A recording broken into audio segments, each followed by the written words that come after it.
Ukraine has long been portrayed as a country deserving of support on humanitarian grounds due to Russian attacks, garnering sympathy and pity from the entire world. However, it turns out that Ukraine also harbors many dark sides that Western media never show. Without intending to downplay the war victims, here are Ukraine's dark sides. The first dark side is political instability. After the Orange Revolution in 2004, Ukraine transitioned to a democratic system. However, the country has continued to experience prolonged political tension between pro-European and pro-Russian factions.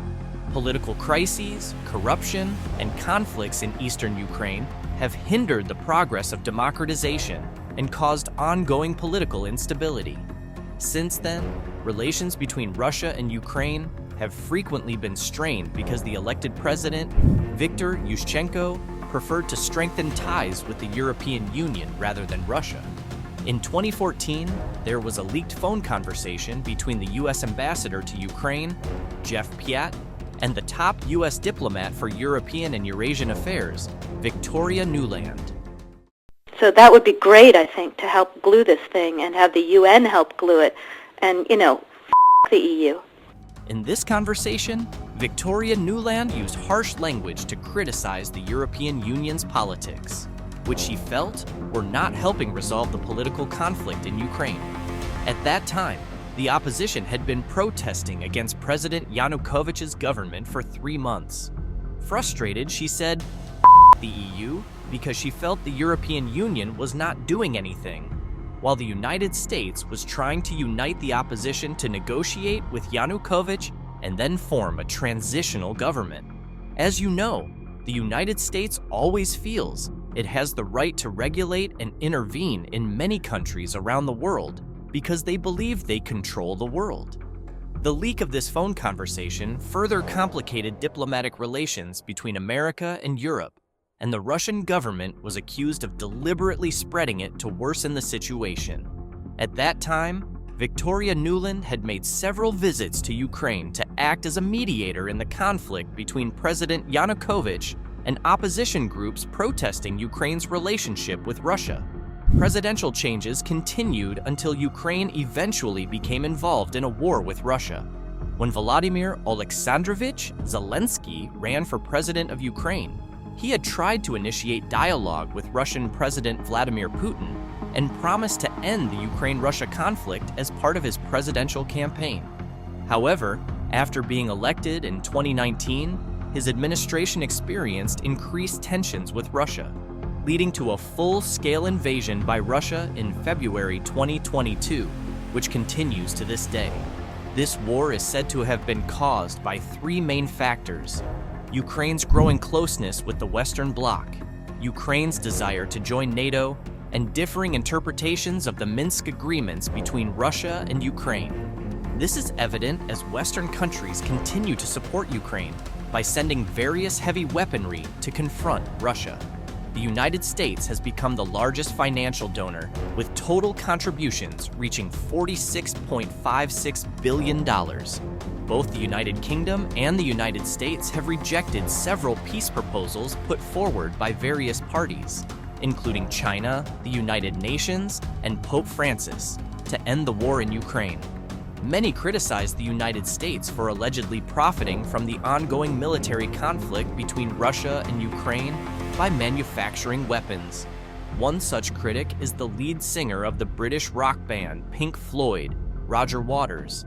He has openly opposed the West sending weapons to Ukraine, arguing that it would be futile and only prolong the conflict and crisis. In his letter to the wife of the Ukrainian president, he urged her to persuade her husband to stop resisting Russian aggression. He also accused Zelensky of breaking his 2019 election promises. However, Roger Waters' condemnation in 2022 seems to have had no effect. Recently, amid the military emergency, U.S. Senator Lindsey Graham asked the Ukrainian president to announce that the elections in Ukraine would still be held in 2024.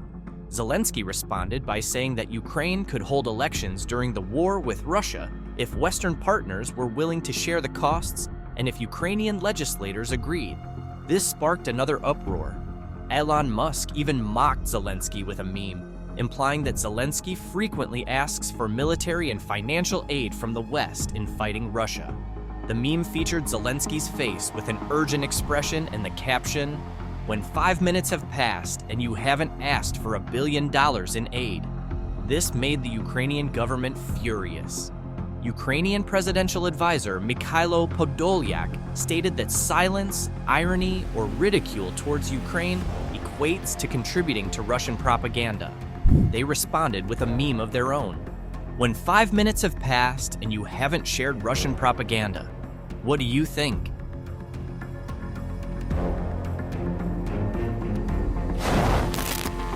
Another dark side of this issue involves ultranationalism and ethnic discrimination against Russians. Many observers assert that peace between Russia and Ukraine seems impossible because the Zelensky administration has launched a campaign of Russophobia, which is the fear or dislike of Russia and its culture. This campaign has led many Ukrainian citizens to discriminate against ethnic Russians living in Ukraine, as everything associated with Russia is now viewed negatively. Putin had predicted that Ukraine would commit genocide against its own residents of Russian descent, or even those who merely speak the Russian language. The notion of peace amid diversity no longer exists. One piece of evidence for this is the treatment of Ukrainian citizens by the Ukrainian National Guard and right-wing nationalists. It is reported that their treatment of ethnic Russians, most of whom live in eastern Ukraine, is even more horrifying. Despite being fellow Ukrainian citizens, they are subjected to such brutality. This situation is truly alarming.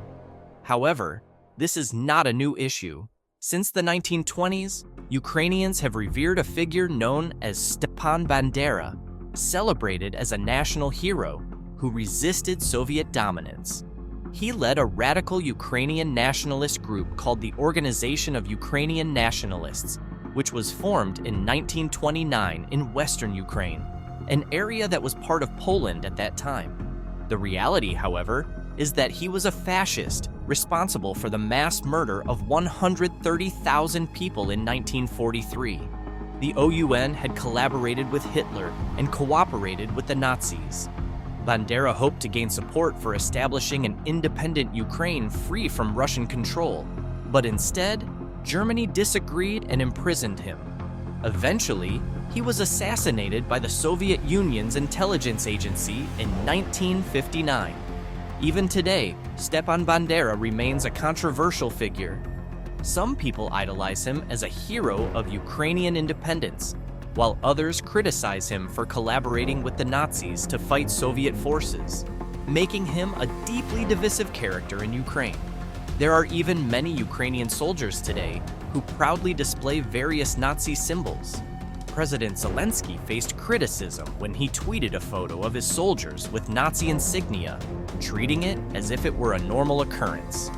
Neighboring Poland also issued an official condemnation for celebrating Stepan Bandera's birthday, given his responsibility for the genocide of Polish and Jewish people during World War II. Corruption is another dark side of Ukraine's reality. In 2014, Ukraine was labeled the most corrupt country in Europe. Corruption in Ukraine takes many forms, ranging from bribery and political corruption to judicial corruption, public sector corruption, and corruption in higher education, social security systems, healthcare, and business. This corruption has cost the country hundreds of millions of dollars.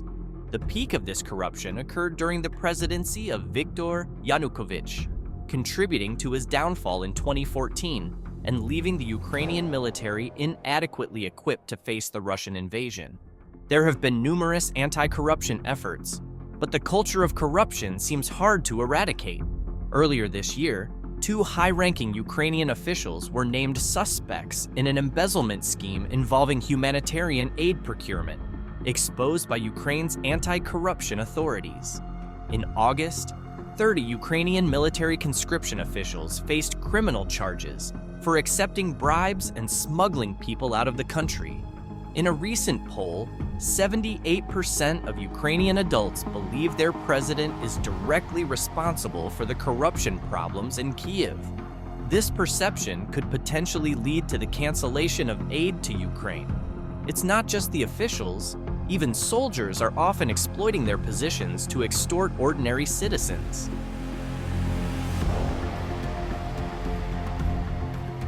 Next, let's discuss the popular business of surrogate motherhood.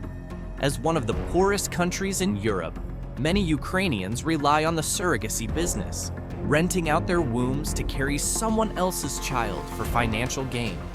Many couples in developed countries, like those in Western Europe, want to have biological children without going through the pregnancy themselves. There are not just hundreds, but thousands of women involved in this baby factory business because the cost is about 3 times cheaper compared to the prices in the United States, ranging between $35,000 and $55,000. It's heartbreaking to think about being a surrogate mother like that, but they do it for the money.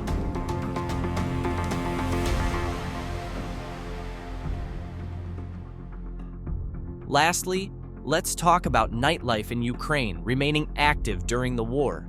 It's surprising but true. Fighting by day, partying by night, this is exactly what's happening.